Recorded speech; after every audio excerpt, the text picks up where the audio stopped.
Hi, I'm bringing you on a walk today, and I want to tell you about something that happened to me this weekend, which I think that you'll find interesting. If you are somebody who hides, and you've been taught to diminish your own extra, your too muchness, your sensitivities, your feeling it all, your expressive nature, and you come across an animal in a human body that doesn't have that same story of cutting themselves down to size to fit other people's standards, they're going to trigger the fuck out of you, right? And I've been on both sides of this, so I want to talk about what that journey of being on both sides of that is like. So when you're on one side looking at somebody and they seem like everybody supports them, obviously it's always been that way, right? Like this person is getting away with something. They're allowed to be them. Somebody gifted them the room to be themselves. And there's a lot of resentment there because there's a lot of paradigms that go on there, but one of them that I was talking with somebody about today is this desire to punish them the way that we've punished ourselves. The desire to, even if we're not consciously doing it, we look at that person and go, you are triggering, you are out of control to me, and it's because you're allowed to just be you. And I don't get away with that, so what gives you the right to get away with that, right? So that sense of separation based on one is one and the other is the other, which is the person who is allowed to be themselves and gets away with demonstrating their expressive nature and sticking to their guns, and the world supports them in it just because that's what they will, versus the person who feels the desire to, or the necessity, I shouldn't say the desire.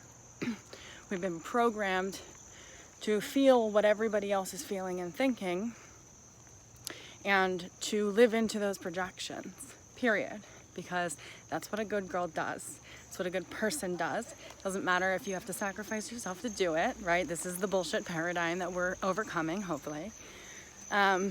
So that's the paradigm that we have to overcome. The idea that in order to be good, we have to be uncomfortable for their sake, right?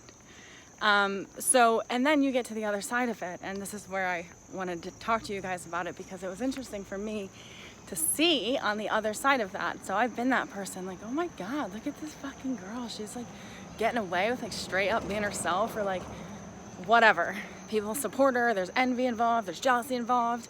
And I never realized that even in my subconscious, I was wanting to diminish that, period. And obviously, if you want something to be diminished in somebody else, it's going to diminish in yourself. But I realized that when I saw these old versions of myself this weekend, I could tell. So I went out, and I haven't gone out in a while, and I partied, and I haven't partied in a while, and I was unhinged.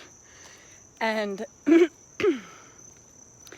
there's this shame spiral, this shame hangover that usually happens, even if there is alcohol involved or not, right? People like us, we go, oh my God, why did I say that? Oh, it could have went this way. What is this person thinking? I wonder how I made this person feel. I shouldn't have done that. I should feel shame, blah, blah, blah.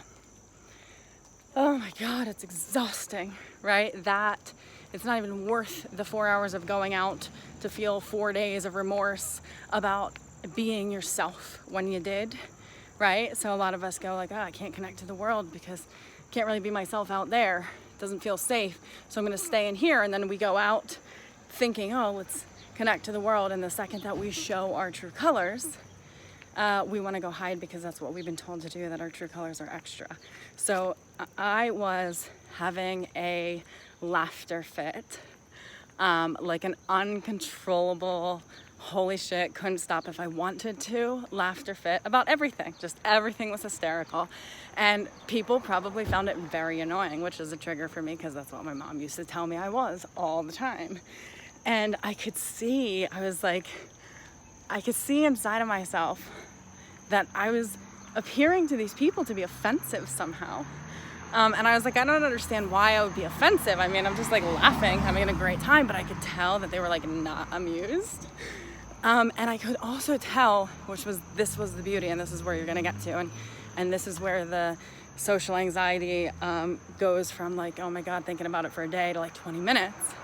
I stayed true to who I was, and I left, and my normal tendency, especially in a shame situation like that, where people were kind of wanted me to feel shame, like that was evident, I would normally feel it. But in that moment, I realized that I was feeling that because that's what they wanted me to feel, because that's what keeps them comfortable and in a sense of control, right?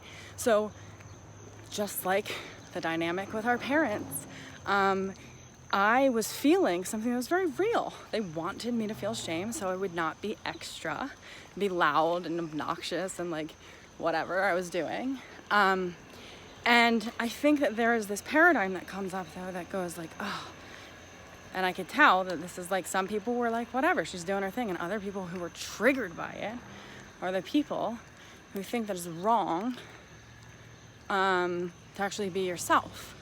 And I used to be one of those people. Like, if you're not succumbing to what everybody else needs, then you're an asshole, right? And it's really interesting that the more you see what it means to be successful as a human being, those people are so full of themselves. And so as I slowly, and I don't mean that in like some crazy ass narcissistic way, I mean that in a like, okay, I own all my parts, my dark parts, my light parts, I own them all, they're in there, I let them be what they are, and that means because I don't repress any of them, or do my best not to, that I'm all in here, right? So it was interesting watching myself, stay in the laughter and feel them not want me to do that. Like there were plenty of people that my old self would have shut down and been like, no way, like you will not be that out of control, you will not let them see you have a good time, because in that state you're always apologizing for your state, right? Like you're apologizing if you're sad, you're apologizing if you're happy, you're apologizing if you're a mess, and you're apologizing if you're perfect. Oh my God, it doesn't usually look this way, I knew you were coming, right? Like in that space you're always apologizing. So to get to a space of where you can go out in public and the next day it doesn't have to feel like an emotional hangover. And in this case, it's interesting, it was really humbling because it should have, right? Like there's a part of me that like, I was kind of out of control and I could feel shame about that. But my new story is that like, no, I'm not going to keep apologizing for my state. Like it doesn't, if I was too much for people, that's fine, because that gives them choices, right? Like it gives them the choice to be like, yeah, don't invite me if that girl's coming to your party. Or it gives them the choice to say, I'm not aligned with that person. And that is okay. That is actually, God, it saves up so much time and energy in the whole scheme of things. So I just wanted to pop on here today and say that, God, healthy discernment is awesome, right? But there are people who've been programmed like you, who will believe that you should, because they do, cut themselves down, tame themselves in their expression, and they will not like you when you become a whole person who feels entitled to share your whole truth with the world and with them. So being in that, it's so weird, I'm walking and doing a video. Anyway, being in that space of, look, I tripped myself up.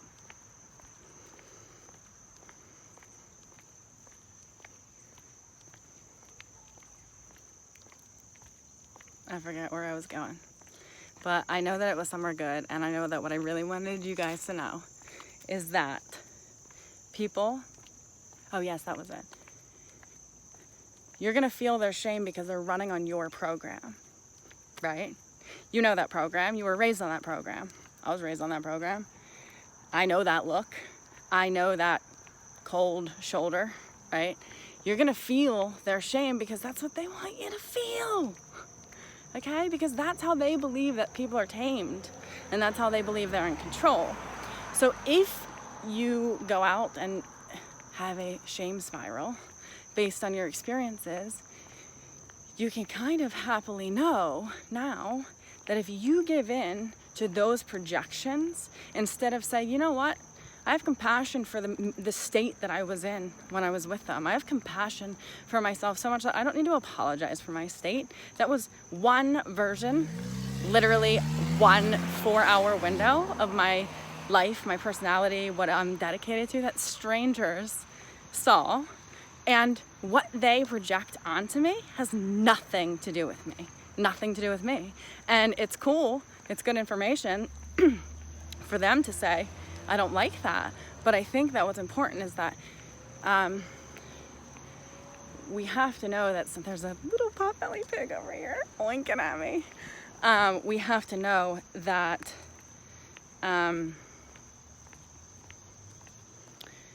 we don't have to adopt people's projections a day longer. And the you that is unleashed is really good information for people, because if they don't like it, you don't want to be on their leash, okay? The people who you want in your life will not have you on a leash, and they will walk right beside you and trust that you're going to stay, period. And they'll want you to do that because they like hanging out with you, right? So if you can't be unleashed with people, one, I would look at your projections of what you project onto other people who you experience as being unleashed, because that's going to be a good shadow reflection in the mirror. But two, I would practice the art of actually knowing that when you do become, even open the valve of your truth, people are gonna project onto you that they don't like that new signature, that they want you to fit into the program.